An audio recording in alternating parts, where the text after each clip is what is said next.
So the question we're answering today is, can we reduce carbon emissions enough to limit global warming? So I said, no, we cannot reduce carbon emissions enough to limit the consequences of global warming for two reasons. Number one is the global dependency on fossil fuels. And then reason number two is I believe that the energy consumption patterns of individuals play a significant role in contributing to carbon emissions, and it's almost impossible to change the patterns. I also disagree and think that we cannot reduce carbon emissions enough to limit the consequences for various reasons. That includes difficulties and challenges in reaching net zero emissions from all over the globe. It consists of human activities that needs to be halt or changed. Solutions in tackling carbon emissions are hard to tackle, and it's also unfair for some countries to be rushed to reach net zero emissions because of how underdeveloped they are. So I'm on the side yes, and I believe that we can reduce carbon emissions enough to limit global warming. In order to do this, we must urge governments to implement regulations that reduce misinformation and also invest in technology. And we also should follow the Paris Agreement and the UNEP six-step solution as a basis in order to complete this. Yes, I'm on the yes side. We can reduce carbon emissions enough to limit global warming through renewable energy adoption, improved energy efficiency, strong government policies, corporate sustainability efforts, reforestation, public behavioral changes, and advances in carbon capture technology. These combined strategies enable a feasible path towards achieving significant emissions reductions and mitigating climate change effects. Okay, so there's a couple challenges. So the reason number one was the global dependency on fossil fuels, and there are challenges in reducing carbon emissions due to this dependency. Our world depends on a lot of things such as transportation, energy production, industrial processes, heating and cooling, economic dependence, infrastructure, and behavioral and cultural factors. Number one, for the transportation sector, according to the International Energy Agency, the majority of vehicles worldwide rely on fossil fuels, including gasoline and diesel. And we could transition to electric cars to reduce this, but it's challenging due to the limited infrastructure and higher upfront costs. For the energy production, according to the U.S. Energy Information Administration, fossil fuels are the primary energy sources for electricity worldwide, and transitioning to renewable energy sources like solar and wind power is challenging due to their intermittent nature. For industrial processes, according to the Intergovernmental Panel on Climate Change, industries like manufacturing, petrochemicals, and cement production heavily rely on fossil fuels, and transitioning to low carbon alternatives requires significant capital investment and technological innovation. Heating and cooling, according to International Energy Agency, fossil fuels are commonly used for residential, commercial, and industrial heating and cooling purposes, and transitioning to electric heating and renewable energy-based heating systems is very challenging. Number one, because it's like super expensive, and because of everything that's already implemented, there'd be a lot of upfront costs, and it's just like really hard to switch. It would take like a lot of time and work. For the economic part, according to the International Monetary Fund, transitioning away from fossil fuels can have profound economic implications, including job losses and revenue declines.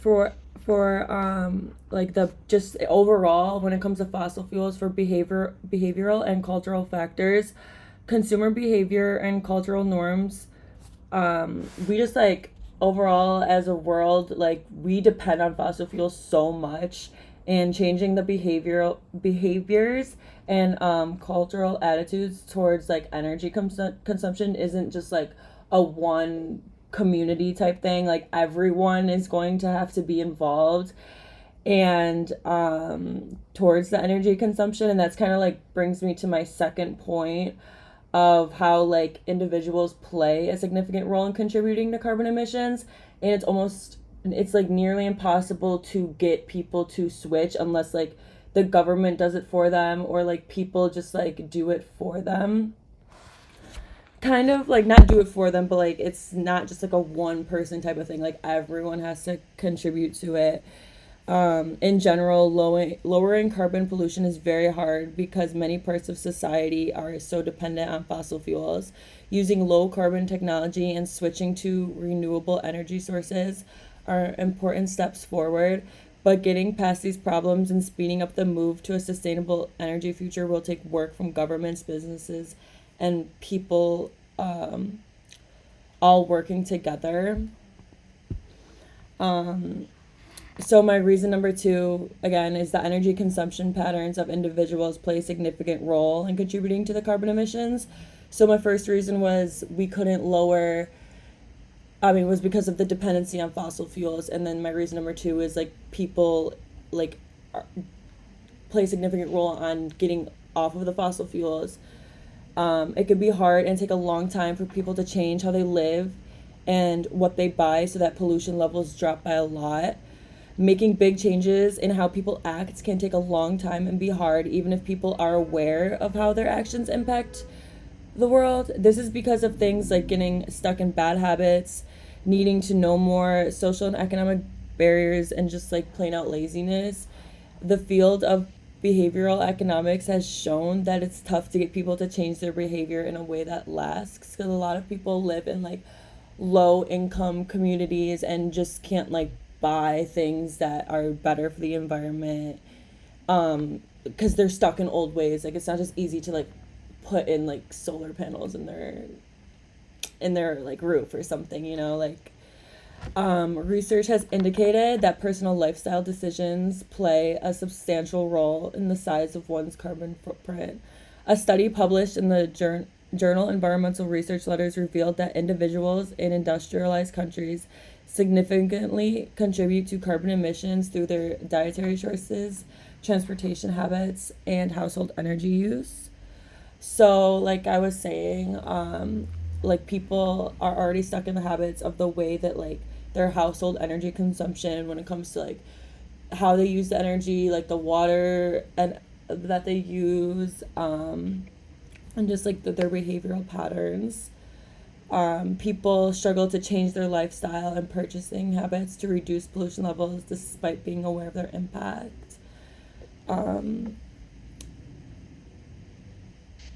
Research published in the journal Energy Policy has shown that energy efficient appliances, home insulation, and behavior changes such as turning off the lights when not in use can lead to substantial emissions reductions, but it is not possible for some people to just like easily switch, and it will take a long time.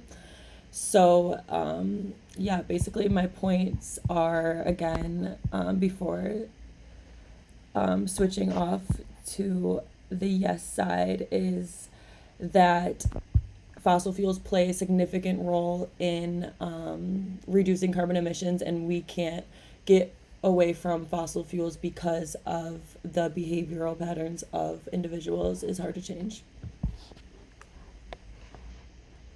Okay, thank you. So I'm on the yes side, and the question asks, can we reduce carbon emissions enough to limit global warming? And I believe that we can. The word limit is very important in this question, as it does not mean to eradicate entirely.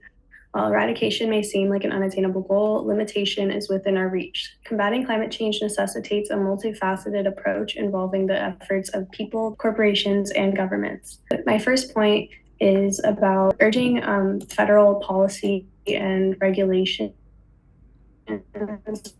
for misinformation on widespread social media apps is a significant obstacle to progress. We must urge governments to combat climate disinformation on social media platforms, holding tech giants accountable for the spread of false information hinders regulations aimed at limiting or mitigating climate change, including oil and gas.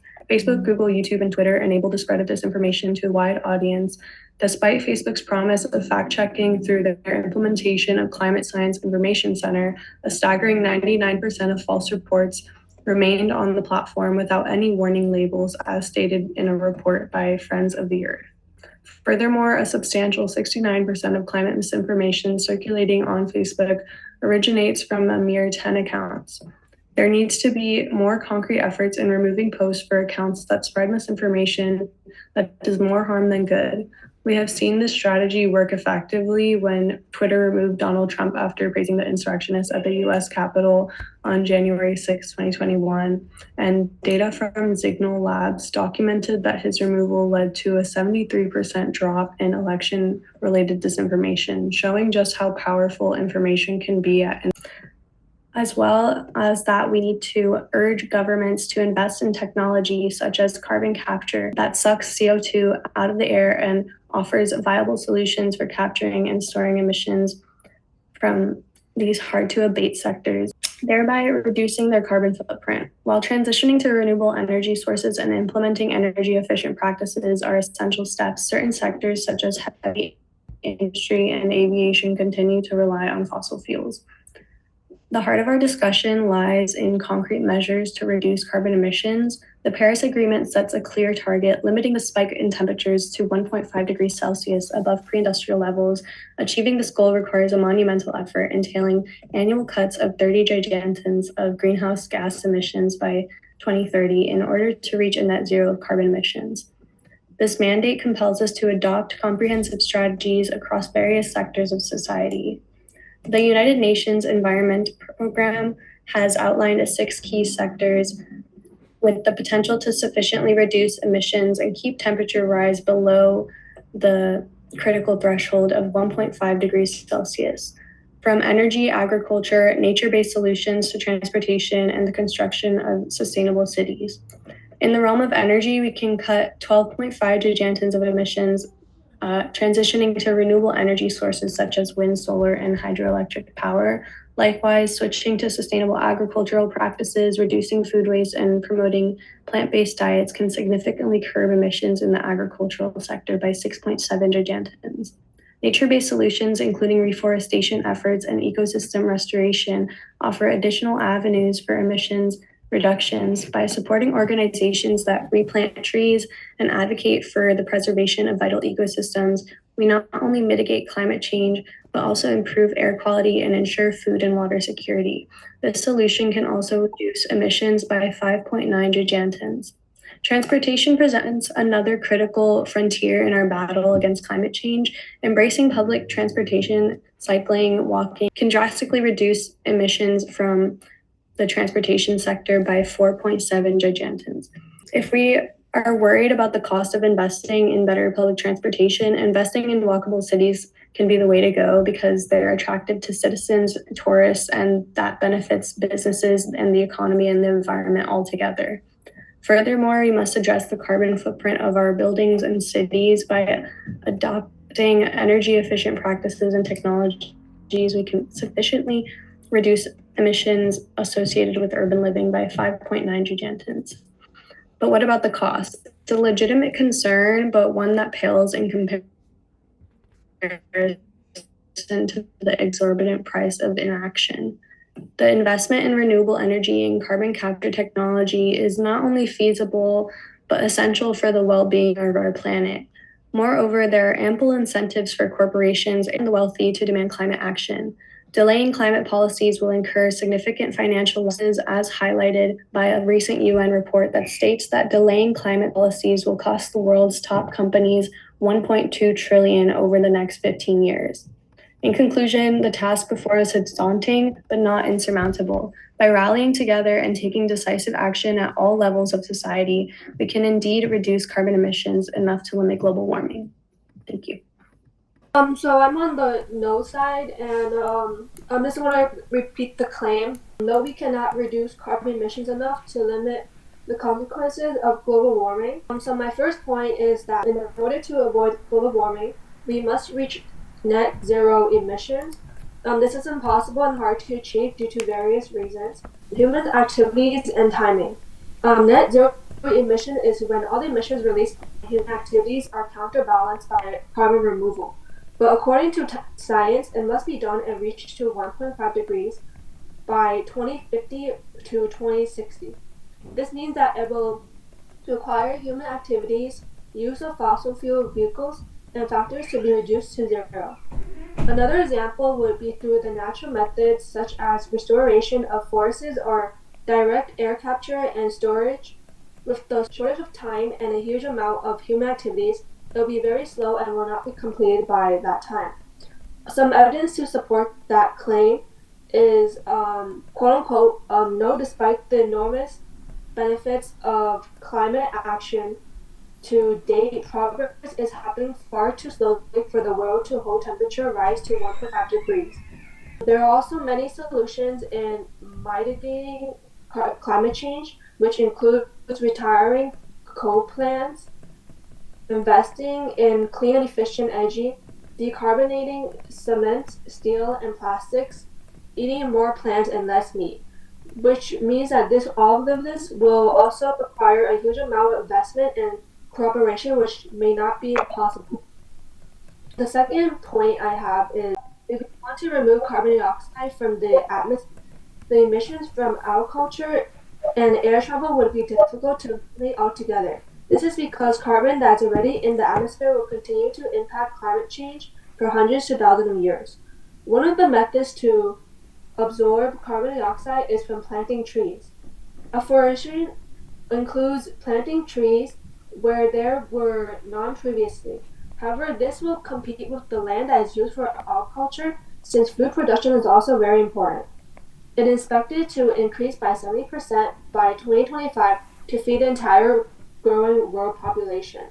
This will also affect biodiversity and ecosystem services. One of the carbon dioxide removal emission technologies is direct air capture. This means that it sucks out the carbon dioxide out of the air by using fans to remove air over substances that bind specifically to carbon dioxide. One example is a coal plant, and about 1 in 10 molecules in the exhaust gas is carbon dioxide. But the carbon dioxide in the atmosphere is less concentrated, and only 1 in 2,500 molecules is carbon dioxide. So the process for removing carbon is far more expensive compared to capturing carbon from the fossil fuel plants. The direct air capture started out at $600 per ton of carbon. Currently, it costs $100 to $200 a ton, and is also still expensive because there are no economic incentives, such as carbon tax or secondary environmental benefits. This explains the must for improving technology so that carbon dioxide can be captured more efficiently with a lower price, which means the development is still at a very low point and it'll take a lot of time for us to remove the carbon. My third point is that carbon dioxide removal is crucial to stopping global warming, but then the solutions to cut emissions are still relatively new and hard to the effects will also take a toll on the community. By mid-century, it is said to be needing 10 billion tons of carbon to be removed per year. This can be very costly and very time-consuming that requires major action from everyone. Some evidence to support that is the farming produces emissions both from disturbing the soil and from the use of fertilizers, which provide food for soil microbes that release heat-trapping gases.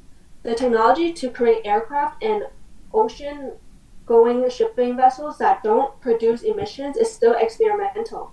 Some industrial processes like steelmaking require fuels that create extremely high heat, which can be dangerous.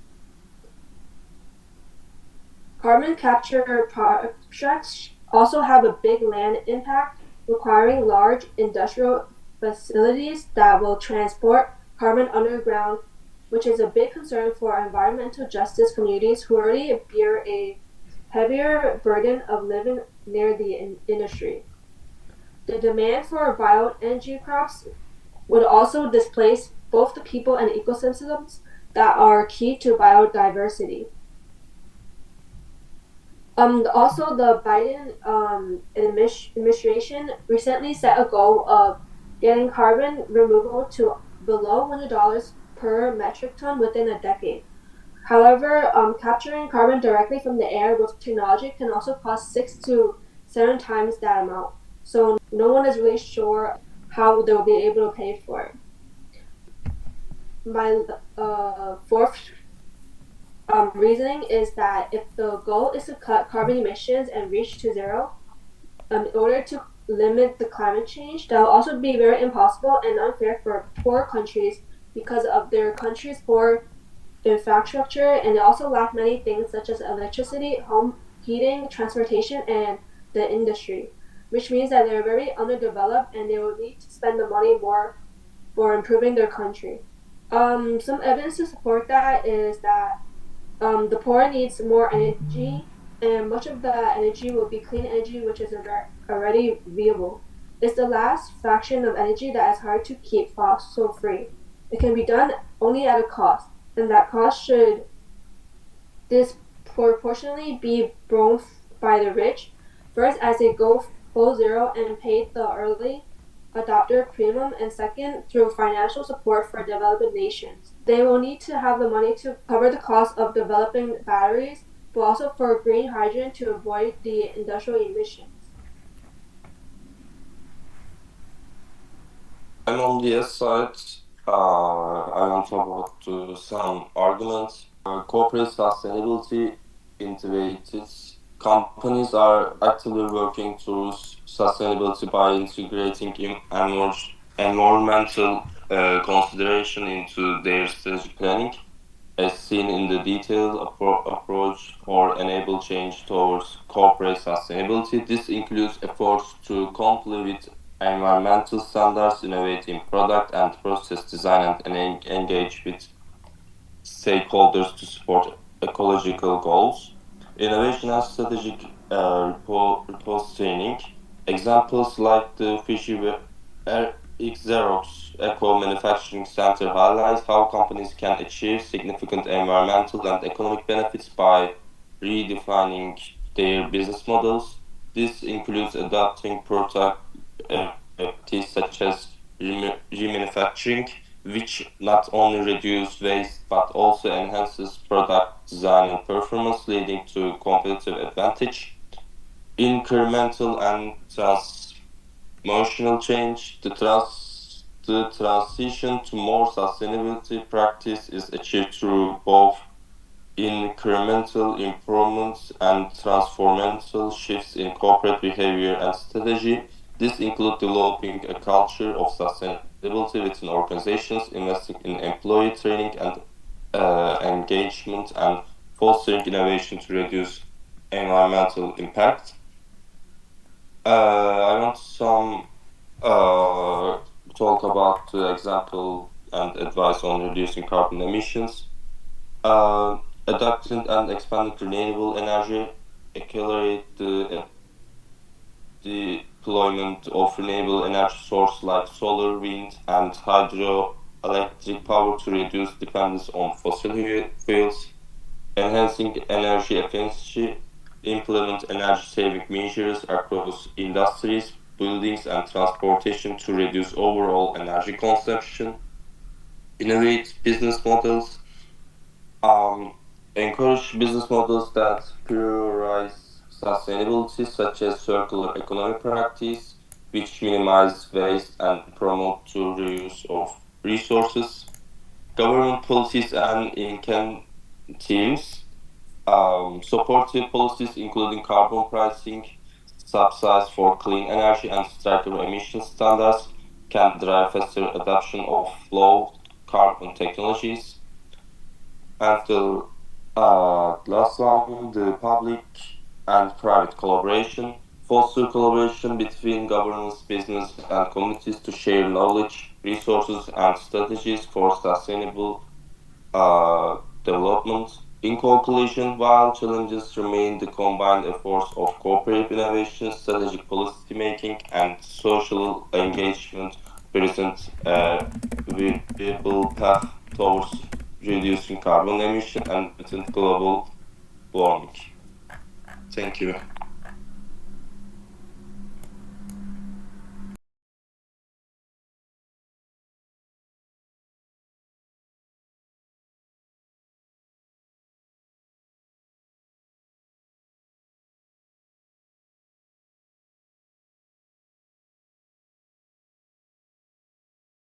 So some questions we have for the yes side is how can countries balance economic growth with efforts to reduce carbon dioxide emissions?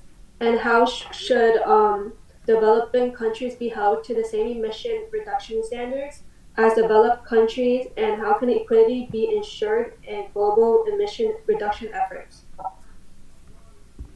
So I can answer the question about how should developing countries be held to the same emission reduction standards as developed countries, and how equity can be ensured in global. It is unfair to push underdeveloped countries to reach net zero carbon emissions as you would developed countries. And the only way to really find equality in this measure is by well-designed strategies that include macro structural green reforms. So many developing countries do face threats on economic growth, and limited policy, high inflation, and rising debts, and the balance of payments do make it hard to work at the same pace as developed countries to reach a net zero.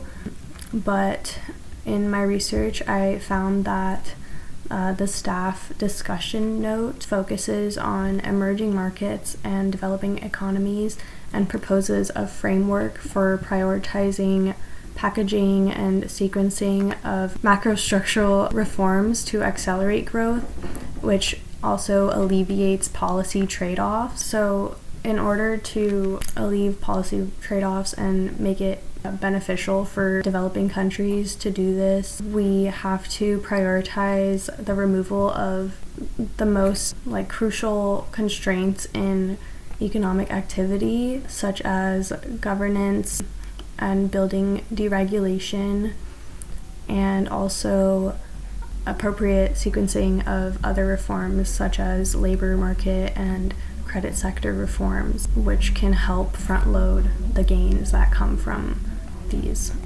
reforms.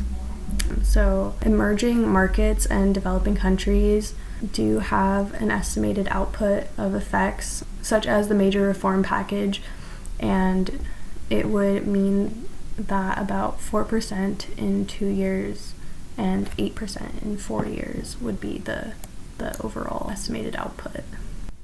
And I can add the answer. I want to actually. Developing country can pursue a leapfrog strategy, adopting the least clean technologies to bypass more polluting phases of the development. International support through financial aid, technology transfer, and capacity building is crucial to help these countries achieve sustainability development goals.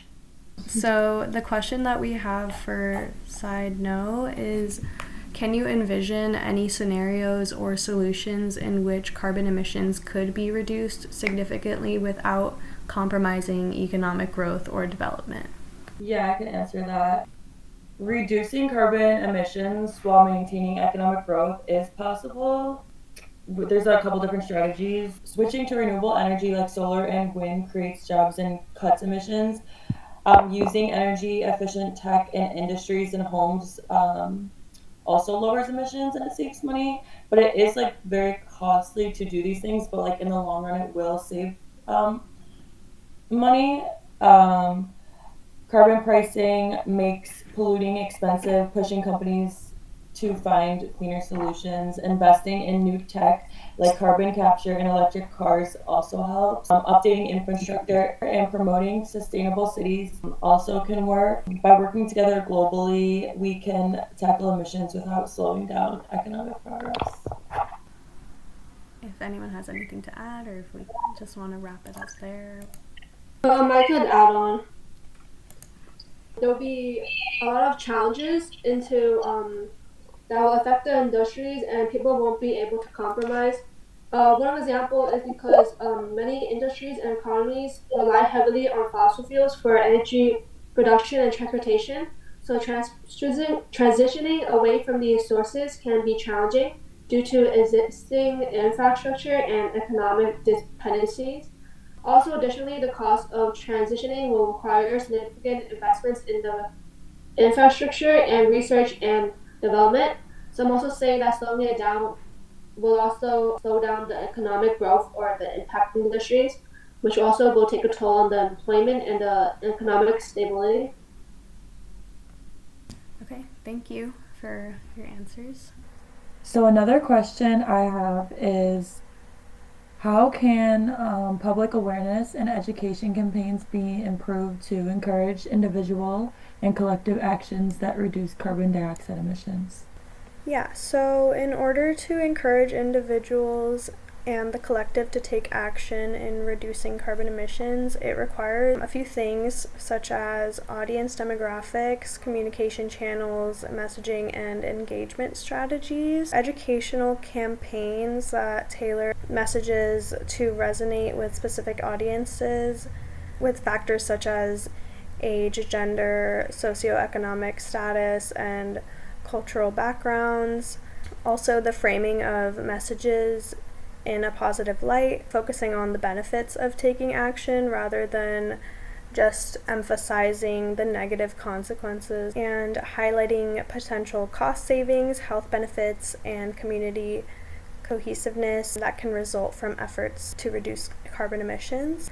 Reaching people through a variety of communication channels is also very helpful. So, social media, educational institutions, workplaces, and community organizations, and public events as well. So these are all very important when trying to reach a wide audience and educate them on topics such as climate change that have been misconstrued for decades. Another thing that we can focus on is local environmental consequences of climate change, such as extreme weather events, air quality issues, or impacts on local ecosystems. By focusing on areas that we live in and what we experience every day, we can better understand what is going on in the rest of the world in comparison. Another thing to add to that is, as a collective, we can collaborate with local organizations, businesses, and community leaders to amplify the reach and impact of educational campaigns. Collective partnerships are crucial in order to leverage resources, access new audiences, build momentum for climate change action. So by using these strategies and continuously refining approaches based on feedback, educational campaigns can effectively motivate individuals and communities to take meaningful action to reduce carbon emissions. Thank you. Yeah, I definitely see what you're saying. Just like kind of getting like the word out there more, and yeah, I agree. Yeah, I can ask the question to the no side. Are there particular industries or sectors that you believe pose significant challenges in terms of reducing carbon emissions? And if so, what are some alternative approaches that could be explored to address these challenges? Yeah, on my side, for like my part of the debate, I did mention already like a lot of businesses that were involved, but many businesses have big problems with cutting carbon emissions because they use a lot of fossil fuels and processes that use a lot of energy, and it's kind of hard to turn back what they've already been doing for so many years. Like a lot of the money that businesses have, that goes to building and shipping, agriculture, heavy industry, energy production, transportation, and energy output. Some ways that we could turn this around is we could look into environmentally friendly farms, electric cars, green energy sources, buildings that use less energy, and different kinds of fuel for ships and planes to help solve this problem. Money is a big thing when it comes to this, especially in our economy now. They're not really looking to spend money on things like this, but hopefully in the future, like we could turn that around. So laws, new tools, money, and changes in how people act are all things like we need to do to make this happen. Governments, businesses, and people all need to work together to set goals to lower emissions, put a price on carbon would be substantial, support clean technologies, and make more people aware of sustainability in general. Sustainability is a really big topic right now, and I know we are heading in like the right direction for it, but I just think there needs to be a lot more done, and I don't think our economy has the money to focus on turning everything around to make everything more energy efficient, but I definitely think we are heading in the right direction, especially because just in the country that we live in, we are a country of consumerism. So even like trying to at least like cut back on how much just Americans consume in general would be like even a great start. And then lastly, sharing information and making sure that good strategies are used more quickly around the world are also important reasons for countries to work together. Thank you for answering. I really liked your answer about how we're already putting so much money into things like transportation, buildings, agricultural. I think it's really interesting and important that you mention how we can shift the ways we run these industries in a way that's more environmentally friendly, like having environmentally friendly farms or electric cars or buildings that use less energy or solar energy. I think that's really interesting. Yeah, thank you. I'm glad you mentioned that because it would be something that like I do want to see for the future, but again, everything just like has a price, unfortunately. But I do believe that if we can somehow make this like happen, we could give people jobs, and it would almost put the economy into a better place because we are going to give people jobs for turning stuff like this around, you know. I appreciate you pointing that out. I have a question. Are there any examples of successful initiatives or efforts to reduce carbon emissions that you find particularly compelling, and what lessons do you think you could be learned from it? I can give an example. The Costa Rican government's push towards becoming a carbon neutral country is not able example. By investing heavily in hydropower, solar, and wind energy, Costa Rica has been able to run on more than, I think, 100 renewable energy for several years. This demonstrates the potential for national level commitment to significantly shift energy sources from fossil fuels to renewables. Key lessons include the importance of government leadership, the strategic use of countries' natural resource for energy production, and the role of policy in encourage renewable energy investments. I really like the example you provided about how governments also play a role in reducing the carbon emissions. One example would be like the Paris Agreement. Yes, I agree with you. And I can ask a question for no site.